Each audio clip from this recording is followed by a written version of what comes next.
திருவாரூர் அரசு மருத்துவக் கல்லூரியில் இடம் கிடைத்த மாற்றுத்திறனாளி மாணவிக்கு முதலமைச்சர் செல்வி ஜெயலலிதா தலைமையிலான தமிழக அரசு நலத்திட்டங்களின்படி முழு கல்வி உதவித்தொகை உடனடியாக வழங்கப்பட்டது. மனு அளித்த ஒரு சில நிமிடங்களில் கல்வி உதவித்தொகைக்கான ஆணையை பெற்ற மாணவி கயல்விழி முதலமைச்சருக்கு நெஞ்சார்ந்த நன்றி தெரிவித்துக் கொண்டார்.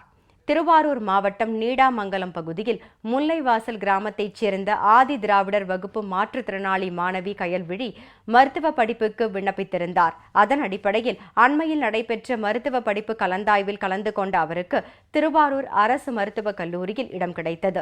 ஆனால் கல்வி கட்டணம் செலுத்த வசதி இல்லாததால் மாணவி கயல்விழி தனது பெற்றோருடன் திருவாரூர் மாவட்ட ஆட்சியர் அலுவலகத்தில் நடைபெற்ற மக்கள் குறைதீர்க்கும் நாள் கூட்டத்தில் மாவட்ட ஆட்சியரிடம் கல்வி உதவித்தொகை வேண்டி மனு அளித்தார்.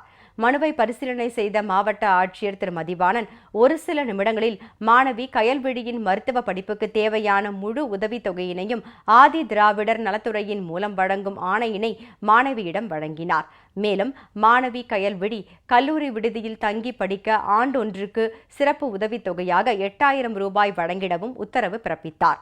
இதற்காக மாணவி கயல்விழி முதலமைச்சர் செல்வி ஜெயலலிதாவுக்கும் தமிழக அரசுக்கும் நன்றி தெரிவித்துக் கொண்டார். 904 மார்க் எடுத்தேன். எம்பிபிஎஸ் ஆகணும்னு ஆசை. அது கவுன்சிலிங் சென்னையில் போட்டிருந்தாங்க. எனக்கு எம்பிபிஎஸ் சீட் மருத்துவக் கல்லூரி திருவாரூர்லேயே கிடச்சிச்சு. கல்வித்தொகை பிரச்சனையால் மாவட்ட ஆட்சியருக்கு மனு கொடுத்தோம். அவங்க அதை பரிசோதனை செஞ்சு இதை ஏற்பாடு பண்ணுறதுக்காக முதலமைச்சர் அம்மா இதை எனக்கு செஞ்சு கொடுத்தாங்க. தமிழக முதலமைச்சர் அம்மாவுக்கு நன்றியை தெரிவித்தேன். இந்த பெண்ணுக்கு ஆகக்கூடிய செலவுகள் அனைத்தையும் அந்த ஸ்காலர்ஷிப் மூலமாக ஆதி திராவிடர் நலத்துறையின் மூலமாக உடனடியாக செய்வதற்கு மாண்புமிகு தமிழக முதலமைச்சர் அறிவிக்கப்பட்டுள்ள இந்த ஸ்காலர்ஷிப் தொகையின் மூலம் இந்த பெண்ணின் கல்வி பயணம் தடையின்றி தொடரும் என்று தெரிவித்துக் கொள்கிறேன்.